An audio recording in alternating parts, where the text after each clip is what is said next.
actually been to this pool. Actually, I've been to where the pool used to be.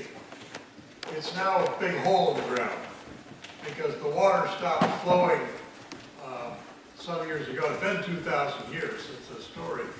But at this particular time in the first century, there was a story about the pool.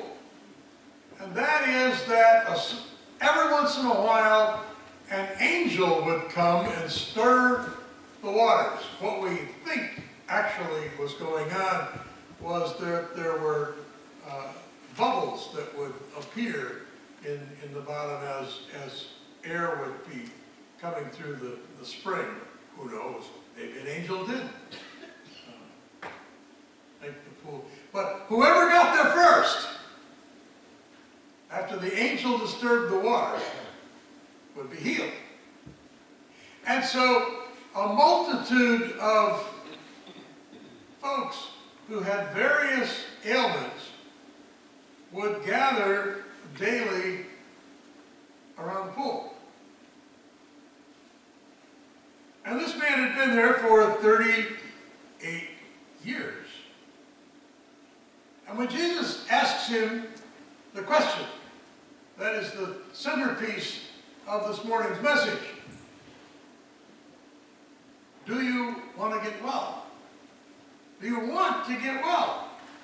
Well, that's a dumb question. I'm crippled. Of course I want to get well. Then, you might ask yourself, why aren't you laying closer to the pool?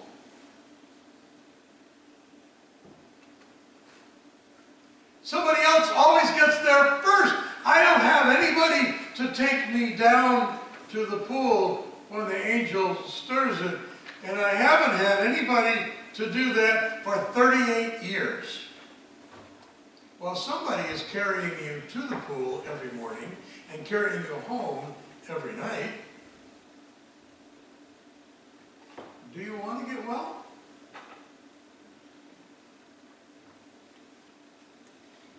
And of course, Jesus says to him, get up, pick up your mat, and walk. And he picked up his mat, and he walked. Of course, all this happens, like a lot of Jesus' healings, on the Sabbath. And so he's going to get in trouble with the Pharisees, but that's later in the chapter. That's another story. We've been talking about being addicted. And if you have missed a number of these messages, as most of us do, except for me, I have to be here. But you don't, and so you occasionally miss the messages, and they kind of go 1, 2, 3, 4, 5, all the way to step 12. If you've missed them, finally I have broken down and gotten some computer help because I wasn't getting the messages on the website. But the first 2 messages are now on the website, and all of the subsequent messages of this particular series will be on the website, and you'll be getting an email message on how to get there, although how to get there is not hard. You just, it's www.borough.org.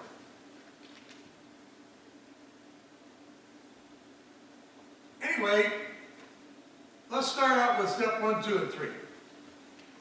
We admitted that we were powerless over our addictions and that our lives had become unmanageable. And I've said before, I say it again, if you don't get the first step, all the rest of the steps will just simply be interesting information, but you won't get any help.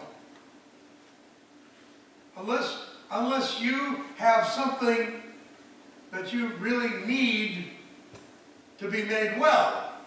Do you want to be made well? We've come to believe then that a power that's greater than ourselves could restore us to sanity. These 12 steps, as I've said before, are taken right out of the 12 steps of Alcoholics Anonymous, which are given to us by Bill W. and Dr. Bob almost 100 years ago. And millions of people have experienced transformation through these 12 steps. Now, most of us are not alcoholics.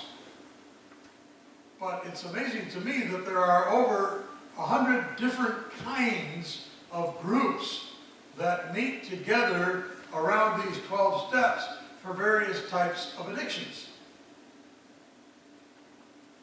And we're all addicted. 2 major addictions are looking good and being right. This morning, I'm looking good. I'm wearing the maize and gold. Because my team won. And this morning at Burr Oak, I said, look, I'm wearing the colors of MSU. And Peggy said, no, you're not. That's how much football means to me. But I did graduate from the U of M. And I wanted to be looking good. And so I was so happy that my diploma just says U of M. It doesn't say where I really graduated from, which was the Flint U of M. The Flint U of M has absolutely no prestige, 0, zip. But the U of M, I'm looking good. I'm wearing the blue and the gold. It's important. We all have different ways of looking good and being right. And 1,000 other little addictions that stem from that. So we made a decision to turn our will and our lives over to the care of God as we understood God. Next slide. And so steps 1 and 3 are the what? The steps 1 through 3 are the entire package of what we need to do. Steps 4 through 12 are the how. How to do it. This has been called by theologians for almost 100 years now the most practical steps of transformation that anyone has ever brought into the area of Christian spirituality. So let's go through 4 and 5 and 6. 4 is made a searching and fearless moral inventory of ourselves. And there were papers out there in the narthex for you that will give you help in doing that. And a number of you have taken those papers, and I trust that some of you are actually working on inventory. Like what's really wrong with you? This isn't something that you can complete in 5 minutes or overnight or in a week. It's a lifetime process. You want to get well? And then, after we write it all down, and by the way, writing it down is necessary. You can't, you know, it's kind of like when I go to the store.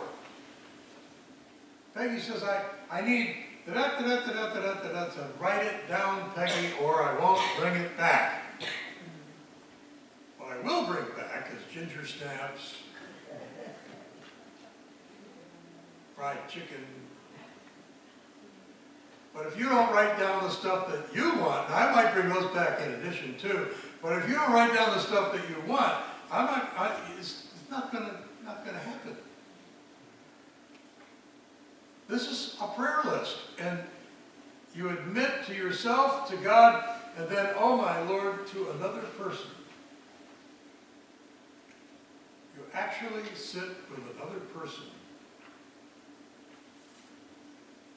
and talk about what needs to be changed in your life. Okay, so then 6 is the step that the 12 and 12, there's a book called The 12 and 12, and it's the 12 steps, and then there's 12 traditions, which we're not going to get into at all. They're interesting to me, but they're not the core of what I want to deal with. And besides, if we had 24, it's a weak sermon. And the 12 and 12 that I have at home is really special to me because it was given to me. It's a guy's personal 12 and 12 that he is like 30 years sober, and he's been reading on this 12 and 12 for the entire 30 years, and it's held together with duct tape, and if I open it up, pages fall out, and there's underlining all over the place, and it's yellow inside, and he gave it to me when I preached my first series in the Albion Church. He said, here, I want you to have this. I'll buy a new one. I've been threatening to buy a new one for 30 years. But in the 12 and 12, it says, step 6, this is the step that separates the men from the boys. That was, by the way, the 12 and 12 was written way over 50 years ago when women were not really a part of the AA program. They are now. So what is it about step 6? Because the first 5 look hard enough to me. We're entirely willing. We were ready to have God remove all these defects of character. Do you want to get well? Are you ready? See, there's things that I'm not ready for in my life. Most of you know that I've become, once again, an amateur magician. And I have lots of fun with it. And I totally admire these guys who can take a coin or a ball or a card and just in their hand, it's gone. And then it's back. And I know how to do that. I do know how to do that. I've had lessons on how to, when I went to the conference, they taught me how to do that. I'm not going to do that. I am not willing to put in the years of practice that it will take for me to do that without you seeing exactly how I do that. I'm not willing. So I'll let somebody else do that. And I'll play with my toys.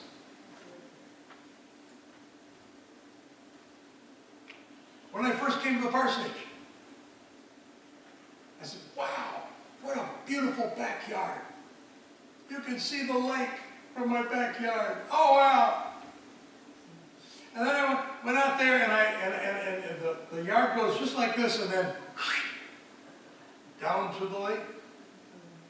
And I said to Peggy, I'm not mowing that. And the guy that mows my lawn, I pay him, Doug. He mows my lawn. And he said, I can teach you how to do that. He says, you've got a riding lawnmower in that shed over there. It works. All right. I'm unwilling to learn. Every time I see him do it, oh my, I'm going to be in that lake in a heartbeat. Down he goes. He never lands in the lake, but I know what would happen if I did it. I'm unwilling. There's things in your life that you know you're willing to do, and there's things that you're not willing to do. Do you want to be well?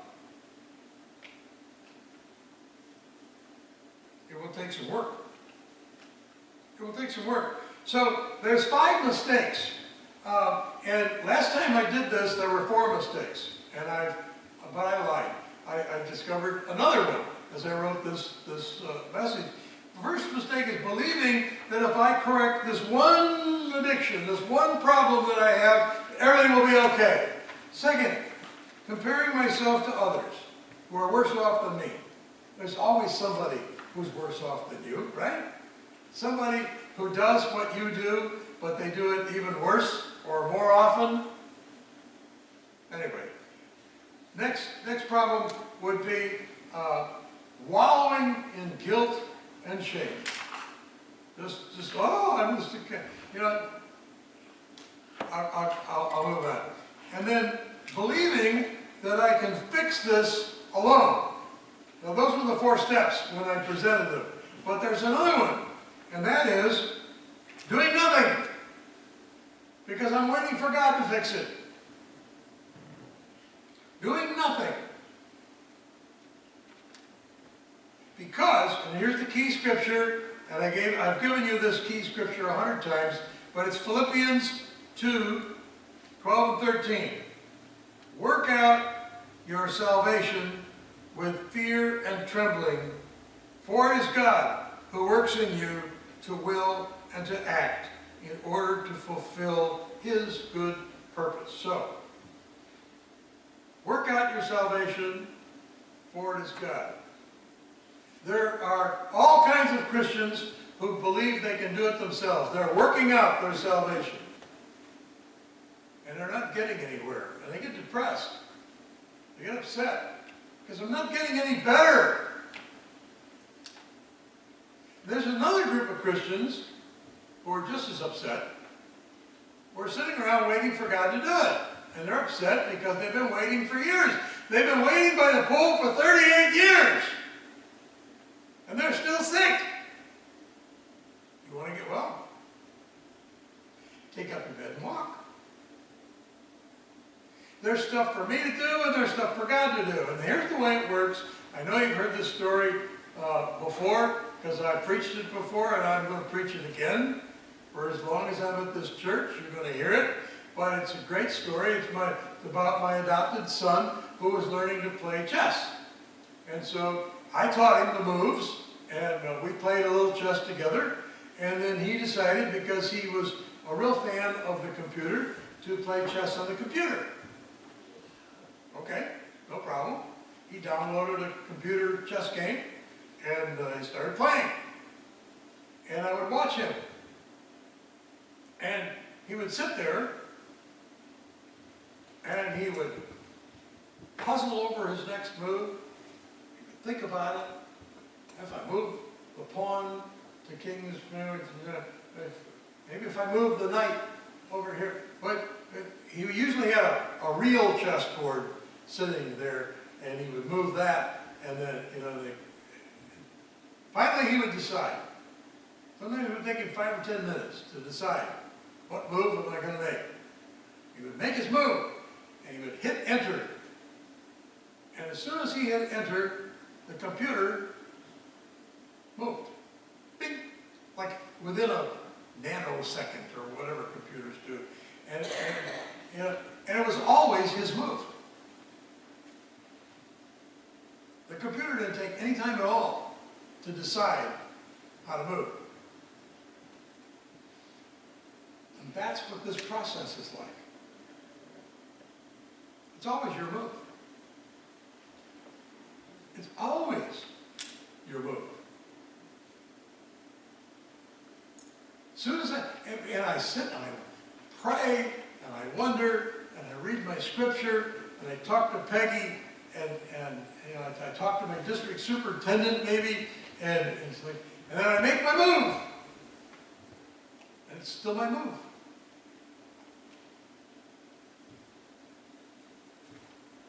Step 6 separates the men from the boys and the women from the girls.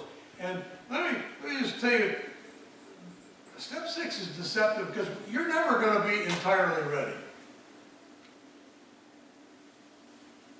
You have to act without being entirely ready. If you wait until you're entirely ready, you can just put on your gravestone, was waiting to be entirely ready.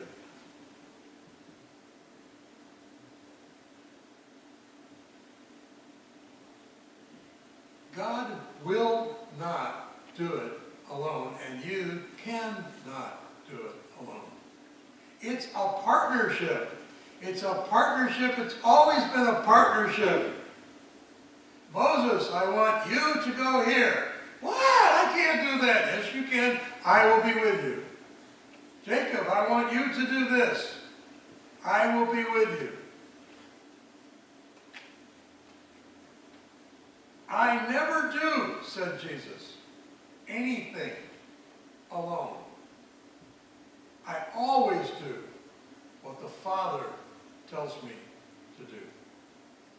It's always a partnership. The Trinity gives us that partnership model. That's why we worship God as a Trinity.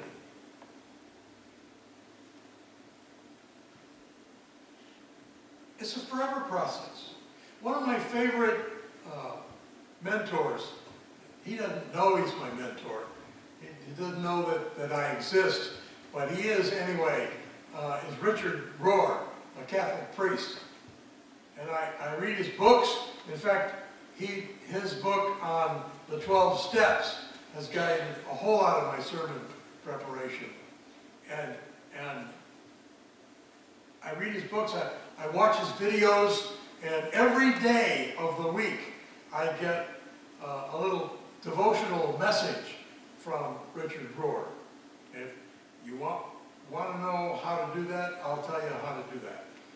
Maybe I'll tell you on email whether you want to or not. Anyway, he says this about his own transformation.